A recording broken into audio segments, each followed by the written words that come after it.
Hey guys, welcome to drama kisses. நம்ம சேனலுக்கு யாராவது புதுசாக இருந்தீங்கன்னா சப்ஸ்கிரைப் பண்ணிக்கோங்க. சரி, வாங்க நம்ம வீடியோக்குள்ளே போயிடலாம். இந்த டிராமாவோட லாஸ்ட் எபிசோட்ல பாத்தீங்கன்னா நம்ம ஹீரோயினுக்கு ஒரு மாதிரி மயக்க வர மாதிரி இருந்திருக்கும். அந்த கேமிங் கேரக்டர் இருக்கு இல்லையா, வில்லன், அது வந்து மைண்டுக்கு வந்துட்டு இருந்திருக்கும். இப்ப அப்படியே கண்ணை திறக்கும் போது மறுபடியும் அந்த வில்லன் கேரக்டர்ல தான் கண்ணை திறக்கிறாங்க. இங்கேருந்து இப்பதான் எஸ்கேப் ஆன, மறுபடியும் எப்படி இங்கேயே வந்தேன் அப்படின்னு சொல்லி யோசிச்சுட்டு இருக்காங்க. அப்ப கரெக்டா ஹீரோயினோட ஃப்ரெண்ட் இருக்காங்க இல்லையா, அவங்க வந்துடுறாங்க. நல்ல வேலை அவ்வளோவா கரை ஆகலை அப்படின்னு சொல்லிட்டு அவங்க ட்ரெஸ்ஸை வாஷ் பண்ணிட்டு வெளியே வராங்க. அப்போ ஹீரோயினுமே பார்த்துட்டு ஹனி அப்படின்னு சொல்கிறாங்க. அதாவது இந்த வில்லன் இருந்திருப்பார் இல்லையா, அவரோட ஒய்ஃப் தான் இந்த பொண்ணு. அந்த கேமில் வந்து அவங்க ஒய்ஃபாக இருந்திருப்பாங்க. அதனால தான் ஹனின்னு கூப்பிட்டுட்டு இருக்காங்க. நீ நல்லா இருக்கியா, நீ இறந்துட்டேன்னு நினைச்சேன், எனக்கு ரொம்பவே சந்தோஷம் அப்படின்னு சொல்லி பேசிட்டு இருக்காங்க. அவங்க என்ன நினைச்சிடறாங்க, நம்ம ஹீரோயின் கேம் தான் விளையாண்டு இருக்காங்க, அதுல ரொம்பவே அட்டாச் ஆயிட்டாங்க போலன்னு நினைக்கிறாங்க. சரி, நம்மளுமே அவங்க கூட விளையாடலாம் அப்படின்னு சொல்லி யோசிச்சுட்டு அவங்களுமே நானும் உன்னை ரொம்ப மிஸ் பண்ணேன் அப்படின்னு சொல்லி பேசிட்டு இருக்காங்க. அப்ப கரெக்டா அவங்களுக்கு ஒரு கால் வருது. ஒரே நிமிஷம் நான் அட்டன் பண்ணிக்கிறேன் அப்படின்னு சொல்லும்போது நம்ம ஹீரோயின் அது வேற ஏதோ நினைச்சு தட்டி விட்டுறாங்க. இது என்ன புது மான்ஸ்டா அப்படின்னு சொல்லி கேட்டுட்டு இருக்காங்க. அவங்களுக்கு டென்ஷன் ஆகுது. ஓவரா ஆக்ட் பண்ணாத அப்படின்னு சொல்லிட்டு போறாங்க. அதுக்கு என்ன ஆக்ட் பண்றேனா அப்படின்னு சொல்லி கேட்கும்போது இதோட நிறுத்திக்கோ அப்படின்னு சொல்லி போன் எடுத்துட்டு வெளியே போயிடுறாங்க. இவங்களுமே யோசிக்கிறாங்க, என் ஒய்ஃபுக்கு என்னாச்சுன்னு தெரியலையே, இந்த உலகத்துக்கு வந்ததுல இருந்து எல்லாமே புதுசா நடக்குது, இது எல்லாத்துக்குமே அந்த ஹீரோ தான் காரணம், அந்த ஹீரோனாலதான் இந்த உலகத்துல வந்து நான் மாட்டிக்கிட்டேன், இந்த உடம்புக்குள்ளேயும் வந்து மாட்டிக்கிட்டேன் அப்படின்னு சொல்லி புலம்பிட்டு இருக்காங்க. இந்த பக்கம் நம்ம ஹீரோ காமிச்சா புதுசா ஒரு கேரக்டர் கூட பேசிட்டு இருக்காரு. நீ இங்க என்ன பண்ற அப்படின்னு கேட்கும்போது அவருமே நான் ஹீரோயினை பார்க்க தான் வந்தேன், அவங்க டிசைன் மேல எனக்கு ரொம்பவே பெருசா இன்ட்ரெஸ்ட் இருக்கு, அவங்கள பார்க்கணும்னு நினைக்கிறேன், நீ இன்ட்ரடியூஸ் பண்ணி வைக்கிறியா அப்படின்னு சொல்லி நம்ம ஹீரோட்ட கேட்கறாரு. ஹீரோமே சரிவா போலாம் அப்படின்னு கூப்பிட்டு போறாரு.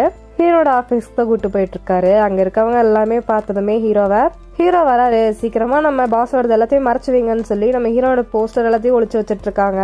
இது என்ன ரீசன் அப்படிங்கறது நமக்கு கிளியரா சொல்லல. ஹீரோமே உள்ள வந்துட்டு அவங்க இருக்காங்களா அப்படின்னு சொல்லி கேட்கும்போது எங்க பாஸ் இங்க இல்ல அப்படின்னு சொல்லிட்டு இருக்காங்க. அப்போ ஒருத்தர் புதுசா வந்தாரு இல்லையா, அதை நம்ம ஹீரோ ஃப்ரெண்டுன்னு வச்சுக்கலாம். அவருமே அங்க இருக்க லேப்டாப் பார்த்துட்டு இங்க இந்த வில்லன் கேரக்டர் காண போறேன் அப்படின்னு சொல்றாரு. அந்த கேம்ல தான் காமிக்கிறாரு. ஹீரோமே பார்த்துட்டு என்ன ஆச்சு அப்படின்னு கேட்கும்போது அந்த பக்னால தான் நினைக்கிறேன், எங்க பாஸ் வந்து ஃபீல் பண்ணிடுவாங்க, கண்டிப்பா எல்லாமே சரியாயிடும் அப்படின்னு சொல்லிட்டு இருக்காங்க. ஹீரோமே உங்க பாஸ் எங்க அப்படின்னு கேட்கும்போது அவங்க ஹாஸ்பிட்டல் இருக்காங்க, சீக்கிரமே வந்துருவாங்க, உங்களுக்கு நாங்க இன்ஃபார்ம் பண்றோம் அப்படின்னு சொல்றாங்க. ஹீரோமே எனக்கு எல்லாம் தெரியாது, நீங்க வந்து இதை சீக்கிரமா சரி பண்ணுங்க, அது ரொம்ப பெரிய பிரச்சனையா போயிட்டு இருக்கு, அப்படி இல்லைன்னா இதுல வர லாஸ் எல்லாமே நீங்க தான் பொறுப்பேற்கிற மாதிரி ஆகும் அப்படின்னு சொல்லிட்டு அவங்க வந்து கிளம்புறாரு. நம்ம ஹீரோயினோட ஃப்ரெண்டு ஹீரோயினா அவங்க வீட்டுக்கு கூப்பிட்டு வந்துடுறாங்க. உள்ள வந்ததுமே இது என்ன பொருள், எங்க இருந்து வாங்கணும்னு கேள்வியா கேட்டுட்டு இருக்காங்க. ஹீரோயினோட ஃப்ரெண்டுமே எதுவுமே பேசாம அமைதியா உட்காடுறாங்க. அவங்க ஃபேஸை பார்த்தாலே தெரியுது சரியான டென்ஷன்ல இருக்காங்கன்னு. நம்ம ஹீரோயினுமே இது என்ன அப்படின்னு கேட்கும்போது அது டிவி அப்படின்னு சொல்றாங்க. நீ இங்கே இரு, நான் வரேன் அப்படின்னு சொல்லி எந்திரிச்சு உள்ள போறாங்க.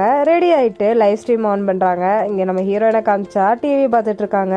அதுல நம்ம ஹீரோ ஒரு இன்டர்வியூ கொடுத்திருப்பாருல, அதான் ஓடிட்டு இருக்கு. எனிமி நீ என்ன பண்றீங்க அப்படின்னு சொல்லிட்டு ஊத்து பார்த்துட்டு இருக்காங்க. இங்க நம்ம ஹீரோனோட ஃப்ரெண்ட் லைவ் ஸ்ட்ரீம்ல பேச ஸ்டார்ட் பண்ணும்போது பயங்கரமா ஒரு சவுண்ட் கேக்குது.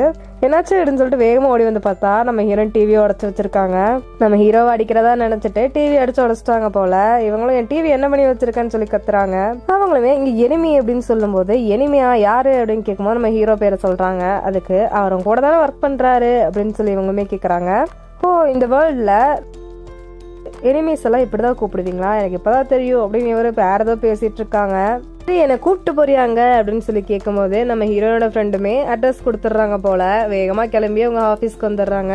ஹீரோட ஆபீஸ் முன்னாடி எல்லாமே ஃபிங்கர் பிரிண்ட் வச்சு உள்ள போறதா நோட் பண்றாங்க. இவங்களுமே போய் கை வைக்கிறாங்க. அது எப்படி ஓப்பன் ஆகும், அந்த ஆபீஸ்ல வேலை செஞ்சாதானே ஓப்பன் ஆகும், ஓப்பன் ஆகல, என்னடா ஓப்பன் ஆக மாட்டேதுன்னு கதவை போட்டு தட்டிட்டு இருக்காங்க.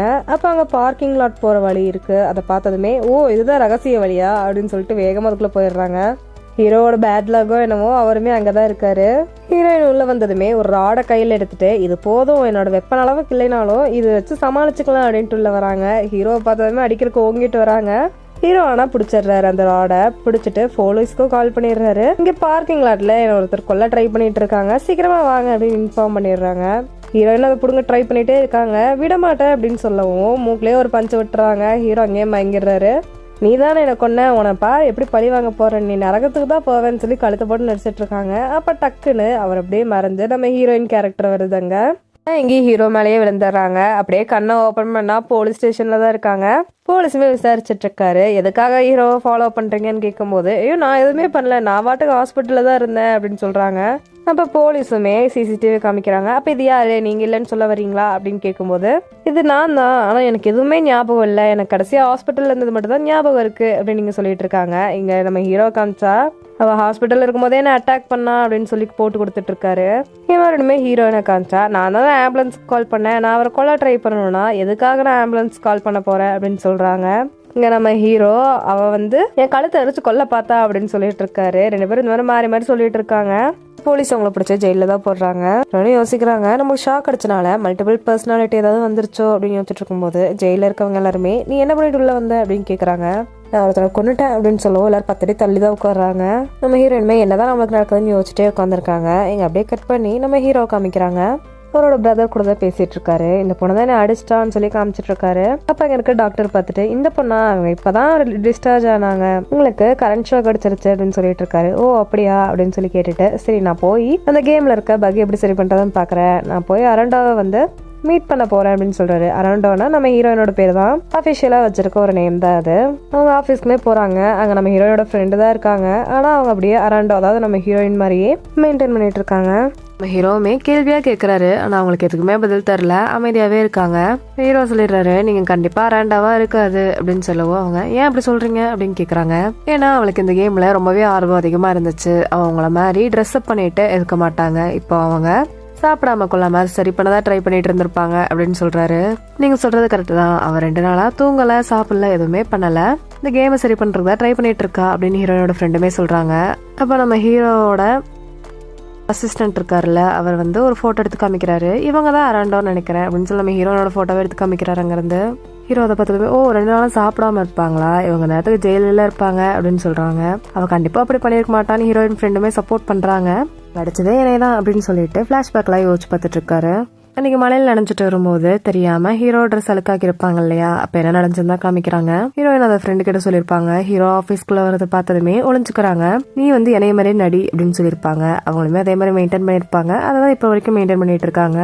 அதனாலதான் அன்னைக்கு ஹீரோ வரும்போது கூட ஆபீஸ்ல இருக்கவங்க எல்லாமே போட்டோஸ் மறைச்சு வச்சிருப்பாங்க ஹீரோயினோட. நம்ம ஹீரோயினை காமிச்சா மறுபடியும் அந்த வில்லனா மாறிடுறாங்க. ஓ நான் ஜெயிலுக்குள்ள வந்துட்டேனா, அப்படின்னா கண்டிப்பா அவனை நான் கொண்டுட்டேன்னு எடுத்தோன்னு ரொம்பவே சந்தோஷப்பட்டு இருக்காங்க.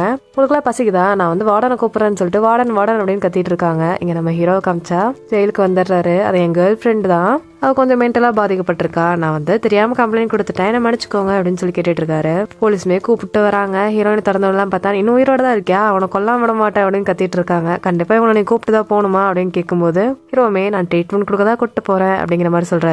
நல்ல ட்ரீட்மெண்டா கொடுங்கப்பா அப்படின்னு சொல்லி திறந்து விட்டுறாங்க. ஹீரோயினை வெளியே கூப்பிட்டு வந்தோடனே அவங்க ஃப்ரெண்டு தான் பிடிச்சிருக்காங்க. இருந்தாலும் ஹீரோவை அடிக்கிறதுக்காக எதிரிட்டு போயிட்டு இருக்காங்க. அந்த சைடு ஹீரோட பிரதருமே அவன் ஏதாவது செஞ்சிருந்தா மன்னிச்சிருங்க அப்படின்னு சொல்றாரு. ஆனா ஹீரோயின் கேட்கற மாதிரி இல்ல, நம்ம கடைசியா ஃபைனல் பேட்டில் வச்சுக்கலாம் அப்படின்னு சொல்லிட்டு இருக்காங்க. ஹீரோ அதெல்லாம் கண்டுக்காம நம்ம இன்னொரு நாள் மீட் பண்ணலாம் அப்படின்னு சொல்லி கிளம்புறாரு. ஹனி நீ இங்கே இரு, நான் வந்துடுறேன் அப்படின்னு சொல்லிட்டு வேகமா போய் ஹீரோவை அடிக்க போறாங்க. கரெக்டா ஹீரோயின் கையை பிடிக்கவே அவர் அப்படியே கேர் ஆகுறாரு. இவன் பக்கத்துல வந்தாலே நம்ம அவ்வளவுதான் ஏதோ ஆயிடுறோம் அப்படின்னு சொல்லிட்டு ஹீரோயினா மாறுறாங்க. மயங்க போட்டு ஹீரோ மேலே விழுந்துடுறாங்க. அப்படியே கட் பண்ணி ஹீரோவோ அவங்க பிரதரோ கார்ல போயிட்டு இருக்கதா காமிக்கிறாங்க. ஹீரோ சொல்லிட்டு இருக்காரு, இவங்க டெக்னிக்கலா நல்லா தான் இருக்காங்க, ஆனா ஆள் பக்கதான் கொஞ்சம் பைத்தியமா இருக்கு அப்படின்னு சொல்லிட்டு இருக்காரு. கண்டிப்பா அவங்க சரி பண்ணிடுவாங்கன்னு நினைக்கிறியா அப்படின்னு சொல்லி அவங்க பிரதர் கேட்கும் போது கண்டிப்பா அவ பண்ணிடுவா அப்படின்னு சொல்லும்போது அவ்வளவு நம்பிக்கையா அப்படின்னு சொல்லி கேட்கறாரு. எனக்கு ஏன் மேல நம்பிக்கை இருக்கு, நம்ம கண்டிப்பா எல்லாரும் முன்னாடியும் அதை ப்ரூவ் பண்ணணும்ல, நமக்கு ஆசை இருக்கனாலதான் இந்த பதவிக்கு வரோம் நல்லா நினைச்சிட்டு இருக்காங்க, நம்ம திறமை இருக்குன்னு நம்ம ப்ரூவ் பண்ணணும் அப்படின்னு பேசிட்டு இருக்காரு. வீட்டுக்கு போனதுமே ஹீரோயினை பத்தி தான் சர்ச் பண்ணி பாக்குறாரு. இந்த மாதிரி ஷாக் அடிச்சா மல்டிபிள் பர்சனாலிட்டி வர வாய்ப்பு இருக்கான்னு அதுலயுமே போட்டிருக்க வர வாய்ப்பு இருக்குன்னு. என்ன பர்சனாலிட்டி இது ரொம்ப வைல்டா வந்திருக்குன்னு யோசிச்சுட்டு இருக்காரு. இங்க ஹீரோயினுமே படுத்திருக்காங்க வீட்டுல. யோசிச்சுட்டே இருக்கும்போது டக்குனு மறுபடியும் அதே வில்லன் கேரக்டருக்கு மாறுறாங்க. இதோட இந்த எபிசோட் முடியுது. இதுக்கப்புறம் வர எபிசோட்ஸ் எல்லாம் மிஸ் பண்ணாம பார்க்கணும்னா டிராமா கிசஸ் சேனலை சப்ஸ்கிரைப் பண்ணி வச்சுக்கோங்க. தேங்க்யூ.